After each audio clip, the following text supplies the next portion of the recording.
अस्सलाम वालेकुम। Hello and welcome from Iqbal industrial law services.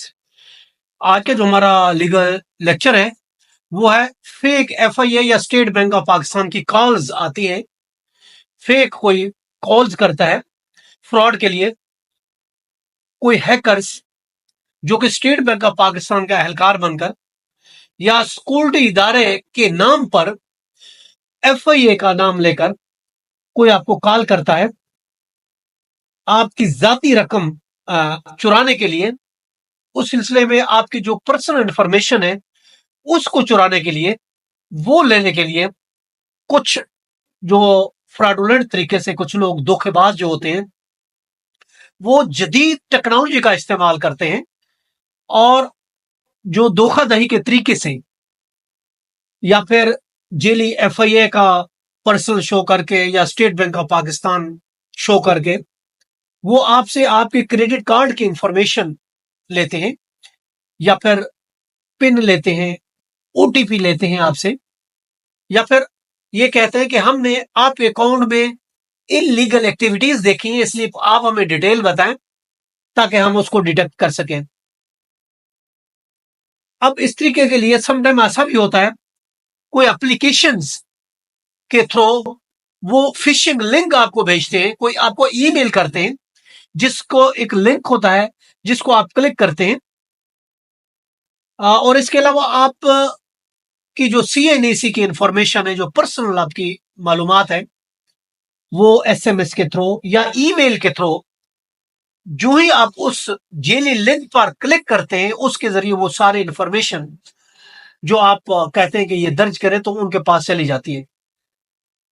आजकल जदीद टेक्नोलॉजी है तो जो फ्रॉड करने वाले हैं वो भी जदीद टेक्नोलॉजी का इस्तेमाल करते हैं, एडवांस तरीका फ्रॉड का इस्तेमाल करते हैं, या फिर ये भी कहते हैं कि जेल इनाम स्कीम में आपकी कोई रकम निकली है, आपकी कोई लॉटरी निकली है, या फिर कोई गाड़ी का लालच देकर आपको कहते हैं इसके सिर्फ टैक्स की पेमेंट करनी है या सिर्फ ये आपके नाम ट्रांसफर करने की जो है फीस आपको देनी है।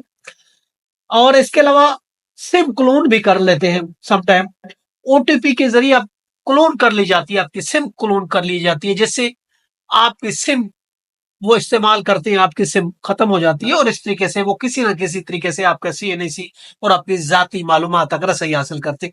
इस तरह के फ्रॉडुलेंट से, इस तरह के फ्रॉड से आपको क्या करना है? पहली बात तो ये है कि आपको आपको अपने मुतलका बैंक को फौरन आपसे उससे राब्ता करना है। इस तरीके से अगर आपके साथ कुछ हो गया, आपने किसी लिंक, फिशिंग लिंक को आपने क्लिक कर दिया, जाती मालूमात दे दी या कोई मालूमात गलती से आपने फोन या एसएमएस के जरिए दे दी तो फौरन ही आप अपने बैंक से राब्ता करें, बैंक से राब्ता करें और इसके अलावा अपना अकाउंट आर्जी तौर पर उसको ब्लॉक करें। और इसके अलावा आप एफआईए जो है उसकी साइबर क्राइम विंग जो है उससे फौरन आप जो है राब्ता करें। इसके अलावा पाकिस्तान टेली कम्युनिकेशन अथॉरिटी जो है उसको भी आप रिपोर्ट करें।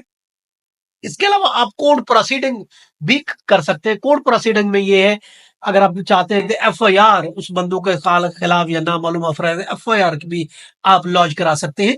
और इसके अलावा एफआईआर ऑफ कोर्स इसमें चीटिंग और फ्रॉड 420 में आ सकती है। और बाकी पीका एक्ट है, साइबर क्राइम को जब भी आप सावजेर कंप्लेन करते हैं तो उसमें पीका एक्ट भी लागू होता है, जो साइबर क्राइम है वो भी लागू होते हैं, उसके थ्रू भी आप एफआईआर लॉन्च करा सकते हैं और उसके खिलाफ कार्रवाई कर सकते हैं। तो ये था हमारा आज का लेक्चर कि फेक अगर एफआईआर स्टेट बैंक की कोई कॉल आती है तो किस तरीके से आपको करना चाहिए, व्हाट यू टू डू, और किस तरीके से बचा जा सकता है। ये था आज का लेक्चर। कल फिर मिलते हैं। Have a nice day. Allah Hafiz.